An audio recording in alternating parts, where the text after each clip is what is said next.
Yeah.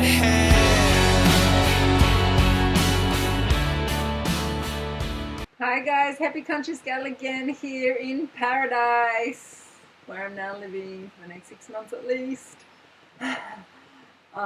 Continuing from my last vlog, my last vlog I set the scene with what's been happening the last couple of weeks. So I put on a total of 7 pounds from this period of skipping out phase 3, skipping out phase 4, just going straight from phase 2 to packing, sitting in a car and then stuck in bed for 2 weeks. Now, the positive person inside me, the cheerleading part of me, which is a very strong part of me, the reason I've been successful so far in this diet, says, hello, you've been crippled for 2 weeks, and the 2 weeks before that you were packing like a crazy person in a car, and you haven't been able to control your food or even monitor your food in any way for 4 weeks, and you didn't get to do P3. And for 2 of those weeks and 3 days in the car, you haven't been able to move, let alone exercise. So most people would have stacked on 20 pounds, 5 or 6 kilograms, and you've only put on 3. And 1 of that you would have put on anyway, just from finishing phase 2, because I always do that. I always put on a little bit when I food in my stuff. So really, it's only 2 kilos. What's that? 5 pounds. It's not a big deal.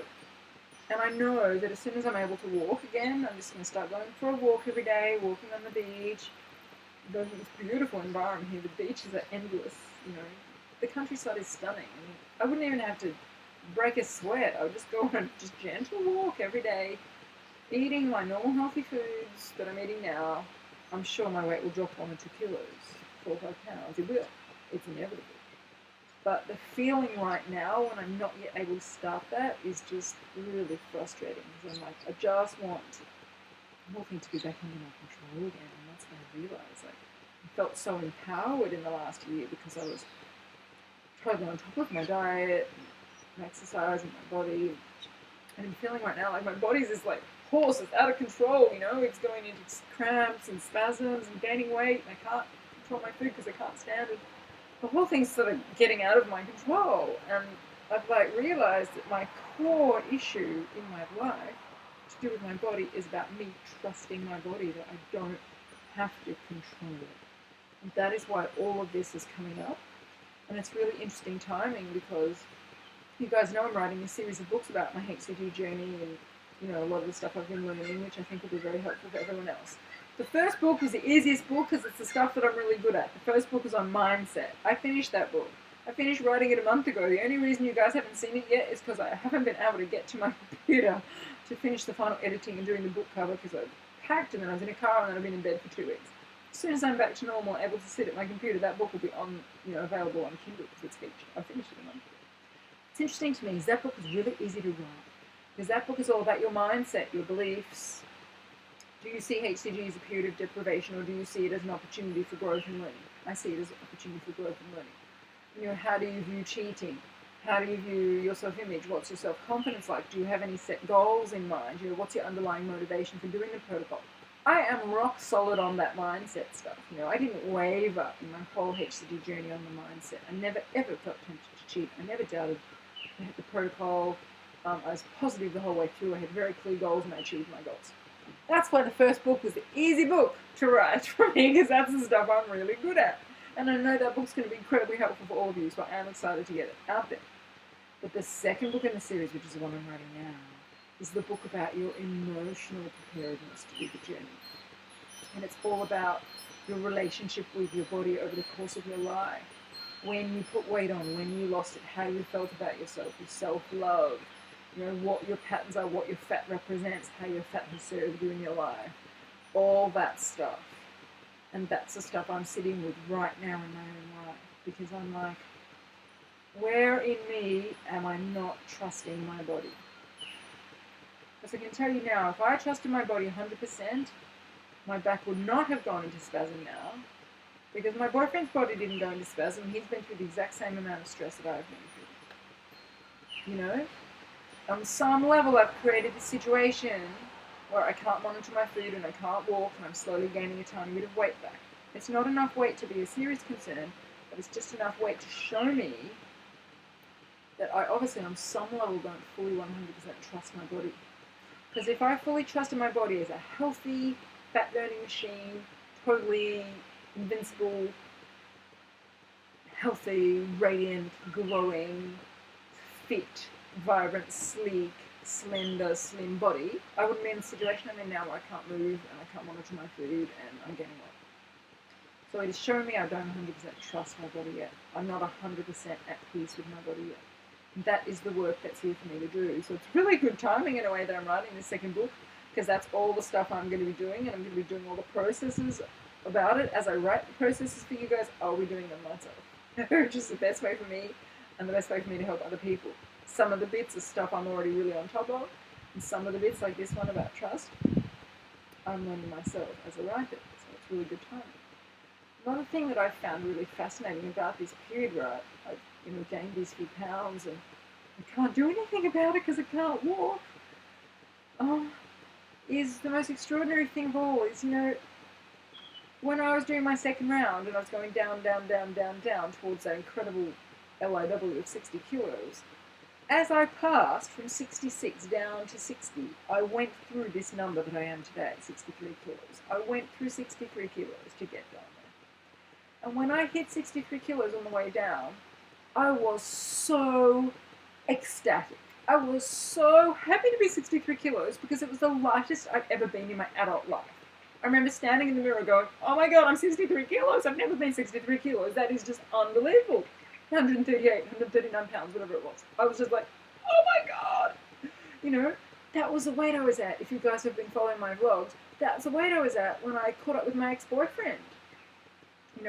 And he'd last seen me at like 76 kilos or something. And I was like 30 pounds lighter than he'd last seen me. And he was just like, oh my God, you're so slim. And I remember walking into that meeting feeling so sexy and so slender and so slim and so sleek and so incredibly proud of myself and so thin and so light. And today, I've put on 3 kilos and I am that exact same weight. And you know how I feel? I feel fat, I feel old, and I feel miserable. How is it possible that I'm the exact same weight I was 2 months ago and I felt slim, light, ecstatic, joyful, hopeful, positive, and empowered, and right now I feel I'm the exact same size and I feel like I'm fat and old and hopeless? The only thing that's changed is my mindset right now. And it's really my emotional state that's changed. And actually, it's really my body that's changed, because I've learned in my life that when my body's in pain, like it is right now, really high levels of pain, and when things are stiff and clenched inside my body, like my back muscles are right now, I can't quite find my emotional center. I can't feel calm inside because my body's tense. And so it's like, I feel like this stiff, tense old woman. Like if I was to get out of the chair right now, it's not going to be pretty. I'd be hobbling. I'd be like, it hurts to get out. It hurts to get up. It hurts to stand. It hurts to walk. I'm hobbling around. So I'm feeling like this stiff old woman. And part of that feeling is taking me back to the last time I felt like this stiff old woman in my 20s, when I had severe chronic pain and couldn't walk, and I was really fat then. So it's like triggering a feeling inside me of being fat and out of control and disempowered and stuck and frustrated. Even though the reality is, at 63 kilos, I'm the lightest I've ever been in my life, other than, when I was at my LAW of 60. I'm still looking good. I still look slim. I still look good in this video. I still look fine in a bikini. I still fit into all my clothes from the end of the round. I've only put on 7 pounds. But the feeling within myself is so stiff and sore that it's re-triggered all the feelings of feeling fat. And so it's really instructive to me, and I will be writing about it in the book, how entangled a self-image can get. And it's really not necessarily reflecting what we're seeing in the mirror or on the scales. If someone saw me now, who'd never seen me before in their life, who met me on the street in this new town where I'm living, they'd be like, wow, what a pretty slim girl, she looks really healthy. But today, with a level of pain and stiffness in my body, I do not feel like that. I feel like a fat, old, miserable, grumpy woman. And I feel like a failure because I put these 3 kilos back on. Even though my intellect tells me that as soon as I can walk again, it'll drop off. As soon as I can go to the beach and go for walks and eat healthy food again and monitor my food, I'll be fine. And if I have to do another round because I didn't stabilize this round, then I'll do another round. No big deal. Plenty of people do it. I already was going to have to do a final round to lose the belly fat, the last 2 kilograms. So maybe instead of losing 2 kilograms, I'll lose 4 or 5, whatever. It's not a big deal. I didn't stabilize this round, so it's probably I'll have to do another round. The emotional way it's hitting me is so much worse than it would be normally, because normally I'm a very positive person. And it's showing me that it's causing me so much pain. It's like, in this level of pain, I can't react to things in my normal calm way because I don't feel neutral. My body doesn't feel neutral, which means my emotions don't feel neutral. It's very hard for me to have a neutral mindset. I wasn't even going to make a vlog today because I just thought I'm just going to get on here and cry and be miserable and depressed. But then I thought, you know what? It's really important to share all sides of me with you guys and for you to see that even someone as positive as me can have a bad day or a bad week or a bad month. And it's okay. You know, it's actually okay. But at the same time, there is a part of me that is separate from this experience, that's observing myself, that is still cheerleading me, and is still the voice of reason, and is saying to me, you know what? This too shall pass. It's not going to go on forever. It'll go on as long as it needs to for me to learn whatever lessons I'm supposed to be learning right now about my level of trust about my body. Once I can really lock in my trust of my body at the deepest possible level, this back pain will go, I'll be back physically able again, walking around again, eating normal food again, my weight will stabilise, and I'll either do another round of HCG or I won't need to because my weight will drop naturally. Either way, it's all going to be fine. That's what my rational, cheerleading, objective self is saying to me, and I know that that's the truth. And at the same time, I'm feeling sad, and I'm feeling frustrated, and I'm feeling sore, and I'm in pain. And that's just how it is. I'm seeing the truth, and I'm still feeling the feelings. And I think that that's the healthiest way to be, because we don't allow ourselves to feel the misery, feel the hurt, then we just repress it. It's not useful.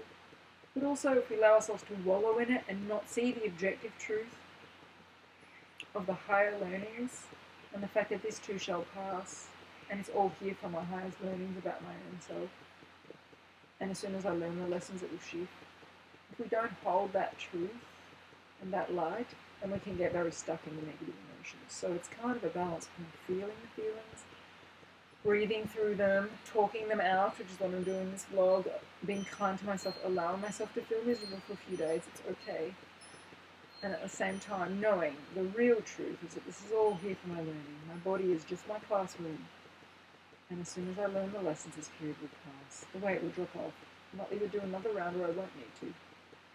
And either way, I'm already a slim person, so it's fine.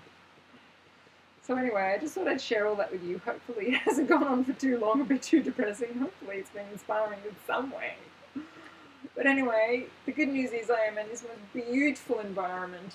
As soon as I am well, there's so many places to go for walks and runs and swims and dancing. There's so much dancing here. I could go dancing every night. It's a little dance community, yoga, Feldenkrais, and I'm sure I'll be in tip-top shape soon. So I shall report back probably in a week or so when everything's settled down and my body's well again and my weight's dropped down again, and I'll let you know how it's all going. But I just really wanted to make a vlog while I was in this kind of vulnerable place, so I can share with you my whole self, not just my happy self, but also my challenged, troubled self as well. So anyway, big hugs to all of you guys. I'll see you soon. I hope you're all going beautifully in your journeys too. I'm sending you all lots of hugs. Bye.